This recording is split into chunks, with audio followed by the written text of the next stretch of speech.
ಕನ್ನಡದಲ್ಲಿ ಅತಿ ಹೆಚ್ಚು ಕೊಲೆಗಳಿಗೆ ಮಾತ್ರ ಕೂಡಲೇ ಶಿಕ್ಷೆ ಆಗಲೇಬೇಕು.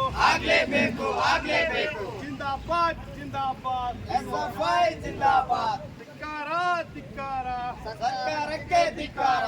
ಈ ಕೂಡಲೇ ಫಯಾಜ್ ಅನ್ನು ಜೈಲಿಗೆ ಹಾಕಲೇಬೇಕು. ಈ ಕೂಡಲೇ ಸರ್ಕಾರ ನ್ಯಾಯವನ್ನು ಸೂಕ್ತ ಪರಿಹಾರ ಕೊಡಲೇಬೇಕು. ಜಿಂದಾಬಾದ್ ಜಿಂದಾಬಾದ್. ಜಿಂದಾಬಾದ್. ಹುಬ್ಬಳ್ಳಿಯ ಬಿವಿಪಿ ಕಾಲೇಜ್ ಕ್ಯಾಂಪಸ್ನಲ್ಲಿ ನಡೆದ ವಿದ್ಯಾರ್ಥಿನಿ ನೇಹಾಳ ಭೀಕರ ಕೊಲೆ ಹತ್ಯೆ ಅತ್ಯಂತ ಖಂಡನೀಯ ಹಾಗೂ ಬೆಂಗಳೂರಿನ ರುಕ್ಸಾನಾ ಕೊಲೆ ಪ್ರಕರಣ ತಪ್ಪಿತಸ್ಥ ಆರೋಪಿಗೆ ಕಠಿಣ ಶಿಕ್ಷೆ ವಿಧಿಸಲು ಭಾರತ ವಿದ್ಯಾರ್ಥಿ ಫೆಡರೇಷನ್ ಹಾಗೂ ಭಾರತ ಪ್ರಜಾಸತ್ತಾತ್ಮಕ ಯುವಜನ ಫೆಡರೇಷನ್ ಡಿವೈಎಫ್ಐ ದೇವದುರ್ಗ ತಾಲೂಕು ಸಮಿತಿ ಮುಖಂಡರು ಜಾಲಹಳ್ಳಿ ಗ್ರಾಮದ ನಾಡ ಕಾರ್ಯಾಲಯದಲ್ಲಿ ಪ್ರತಿಭಟನೆ ನಡೆಸಿ ಕರ್ನಾಟಕ ಸರ್ಕಾರ ಮುಖ್ಯಮಂತ್ರಿಗಳಿಗೆ ಮನವಿ ಪತ್ರವನ್ನು ಸಲ್ಲಿಸಿದ್ದಾರೆ.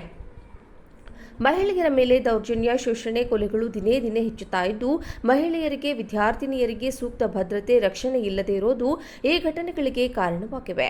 ಹುಬ್ಬಳ್ಳಿ ವಿದ್ಯಾನಗರದ ಕೇಲಿಯ ಅಡ್ಡಿಯಲ್ಲಿ ಬರುವ ಕರ್ನಾಟಕ ಲಿಂಗಾಯತ ಶಿಕ್ಷಣ ತಾಂತ್ರಿಕ ವಿಶ್ವವಿದ್ಯಾನಿಲಯ ಆವರಣದಲ್ಲಿ ಗುರುವಾರದಂದು ಎಂಸಿಎ ಮೊದಲ ವರ್ಷದಲ್ಲಿ ಓದುತ್ತಿದ್ದ ನೇಹಾ ಹಿರೇಮಠ್ ಎಂಬ ವಿದ್ಯಾರ್ಥಿನಿಯನ್ನ ಹಾಡಹಗಲೇ ತನ್ನ ಹಳೆಯ ಸಹಪಾಠಿ ಚಾಕುವಿನಿಂದ ಕೊಲೆ ಮಾಡಿ ಹತ್ಯೆಗೈದಿರುವುದು ಅತ್ಯಂತ ಖಂಡನೀಯ.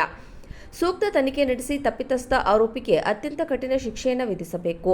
ಇಂತಹ ಪ್ರಕರಣಗಳು ರಾಜ್ಯಾದ್ಯಂತ ಪ್ರತಿದಿನವೂ ನಡೆಯುತ್ತಿದ್ದು, ಸರ್ಕಾರ ಇವುಗಳ ಬಗ್ಗೆ ಗಮನ ನೀಡದೇ ಇರೋದು ಈ ರೀತಿಯ ಘಟನೆಗಳು ಹೆಚ್ಚಾಗಿವೆ. ಸುಪ್ರೀಂ ಕೋರ್ಟ್ ನಿರ್ದೇಶನದಂತೆ ಎಲ್ಲಾ ಶಾಲಾ ಕಾಲೇಜುಗಳಲ್ಲಿ ವಿದ್ಯಾರ್ಥಿನಿಯರಿಗೆ, ಮಹಿಳೆಯರಿಗೆ ಸೂಕ್ತ ರಕ್ಷಣೆಯನ್ನು ನೀಡಬೇಕು. ಆದರೆ ಇದನ್ನ ರಾಜ್ಯ ಸರ್ಕಾರ ಜಾರಿ ಮಾಡಿಲ್ಲ. ತಕ್ಷಣ ಇದನ್ನ ರಚನೆ ಮಾಡಬೇಕು. ಇಂತಹ ಆರೋಪಿಗಳಿಗೆ ಕಾನೂನು ಕಠಿಣ ಶಿಕ್ಷೆ ವಿಧಿಸಿ ವಿದ್ಯಾರ್ಥಿನಿಯರಿಗೆ, ಮಹಿಳೆಯರಿಗೆ ಸೂಕ್ತ ರಕ್ಷಣೆಯನ್ನು ನೀಡಬೇಕು. ಶಾಲಾ ಕಾಲೇಜುಗಳಲ್ಲಿ ಜಿಲ್ಲಾಧಿಕಾರಿಗಳ ನೇತೃತ್ವದಲ್ಲಿ ಸಭೆಗಳನ್ನು ನಡೆಸಬೇಕು. ಮಹಿಳೆಯರು ರಕ್ಷಣೆ ಹಾಗೂ ಭದ್ರತೆಗಾಗಿ ಮಹಿಳಾ ಕಾನೂನುಗಳನ್ನು ಸಮರ್ಪಕವಾಗಿ ಜಾರಿ ಮಾಡಬೇಕೆಂದು ಡಿವೈಎಫ್ಐ ಒತ್ತಾಯಿಸ್ತಾ ಇದೆ ಎಂದು ಮನವಿ ಪತ್ರದಲ್ಲಿ ತಿಳಿಸಿದ್ದಾರೆ. ಇದೇ ಸಂದರ್ಭದಲ್ಲಿ ಡಿವೈಎಫ್ಐ ದೇವದುರ್ಗ ತಾಲೂಕು ಅಧ್ಯಕ್ಷ ರಾಜು ನಾಯಕ್, ಕಾರ್ಯದರ್ಶಿ ರಿಯಾಜ್ ಆರ್ತಿ, ಎಸ್ಎಫ್ಐ ರಾಜ್ಯ ಸಮಿತಿ ಸದಸ್ಯ ಮಹಾಲಿಂಗ ದೊಡ್ಮನಿ, ತಾಲೂಕು ಸಮಿತಿ ಮುಖಂಡರಾದ ಭಾಷಾ ಸಾಬ್, ಬಾಬು ಶಾನೇರ್ ದೊಡ್ಡಿ, ಮುಖಂಡರು, ಗ್ರಾಮ ಪಂಚಾಯಿತಿ ಸದಸ್ಯರಾದ ಮುಕ್ತಂ ಪಾಷಾ, ಮುಖಂಡರಾದ ರಿಯಾಜ್ ಖುರ್ಷಿ, ಮೌನೇಶ್ ಯಲಗಟ್ಟಿ, ಅಮೀರ್ ಪಾಟೀಲ್, ಲಿಯಾಕತ್ ಮತ್ತು ಇತರರು ಇದ್ದರು. ಕನ್ನಡದಲ್ಲಿ ಅತಿ ಹೆಚ್ಚು ಕೊಲೆಗಳಿಗೆ ಮಾತ್ರ ಕೂಡಲೇ ಶಿಕ್ಷೆ ಆಗಲೇಬೇಕು. ಜಿಂದಾಬಾದ್ ಜಿಂದಾಬಾದ್. ಜಿಂದಾಬಾದ್. ಧಿಕ್ಕಾರ ಧಿಕ್ಕಾರ. ಸರ್ಕಾರಕ್ಕೆ ಧಿಕ್ಕಾರ. ಈ ಕೂಡಲೇ ಫಯಾಜ್ ಅನ್ನು ಜೈಲಿಗೆ ಹಾಕಲೇಬೇಕು. ಈ ಕೂಡಲೇ ಸರ್ಕಾರ ನ್ಯಾಯವನ್ನು ಸೂಕ್ತ ಪರಿಹಾರ ಕೊಡಲೇಬೇಕು. ಜಿಂದಾಬಾದ್ ಜಿಂದಾಬಾದ್. ಜಿಂದಾಬಾದ್.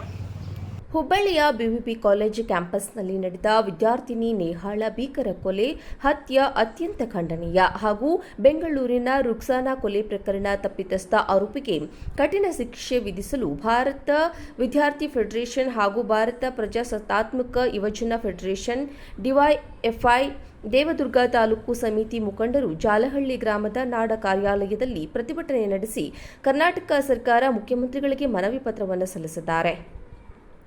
ಮಹಿಳೆಯರ ಮೇಲೆ ದೌರ್ಜನ್ಯ, ಶೋಷಣೆ, ಕೊಲೆಗಳು ದಿನೇ ದಿನೇ ಹೆಚ್ಚುತ್ತಾ ಇದ್ದು, ಮಹಿಳೆಯರಿಗೆ, ವಿದ್ಯಾರ್ಥಿನಿಯರಿಗೆ ಸೂಕ್ತ ಭದ್ರತೆ, ರಕ್ಷಣೆ ಇಲ್ಲದೇ ಇರೋದು ಈ ಘಟನೆಗಳಿಗೆ ಕಾರಣವಾಗಿವೆ.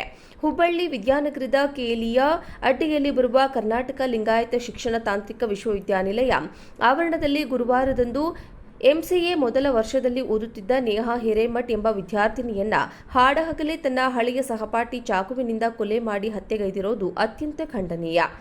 ಸೂಕ್ತ ತನಿಖೆ ನಡೆಸಿ ತಪ್ಪಿತಸ್ಥ ಆರೋಪಿಗೆ ಅತ್ಯಂತ ಕಠಿಣ ಶಿಕ್ಷೆಯನ್ನು ವಿಧಿಸಬೇಕು. ಇಂತಹ ಪ್ರಕರಣಗಳು ರಾಜ್ಯಾದ್ಯಂತ ಪ್ರತಿದಿನವೂ ನಡೆಯುತ್ತಿದ್ದು, ಸರ್ಕಾರ ಇವುಗಳ ಬಗ್ಗೆ ಗಮನ ನೀಡದೇ ಇರೋದು ಈ ರೀತಿಯ ಘಟನೆಗಳು ಹೆಚ್ಚಾಗಿವೆ.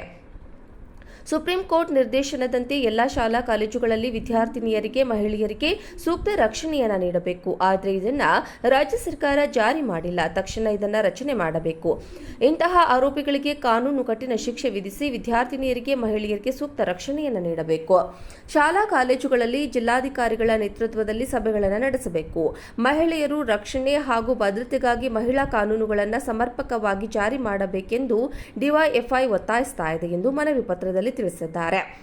ಇದೇ ಸಂದರ್ಭದಲ್ಲಿ ಡಿವೈಎಫ್ಐ ದೇವದುರ್ಗ ತಾಲೂಕು ಅಧ್ಯಕ್ಷ ರಾಜು ನಾಯಕ್, ಕಾರ್ಯದರ್ಶಿ ರಿಯಾಜ್ ಆರ್ತಿ, ಎಸ್ಎಫ್ಐ ರಾಜ್ಯ ಸಮಿತಿ ಸದಸ್ಯ ಮಹಾಲಿಂಗ ದೊಡ್ಮನಿ, ತಾಲೂಕು ಸಮಿತಿ ಮುಖಂಡರಾದ ಭಾಷಾ ಸಾಬ್, ಬಾಬು ಶಾನೀರ್ ದೊಡ್ಡಿ, ಮುಖಂಡರು ಗ್ರಾಮ ಪಂಚಾಯಿತಿ ಸದಸ್ಯರಾದ ಮುಕ್ತಂ ಪಾಷಾ, ಮುಖಂಡರಾದ ರಿಯಾಜ್ ಖುರ್ಷಿ, ಮೌನೇಶ್ ಯಲಗಟ್ಟಿ, ಅಮೀರ್ ಪಾಟೀಲ್, ಲಿಯಾಕತ್ ಮತ್ತು ಇತರರು ಇದ್ದರು.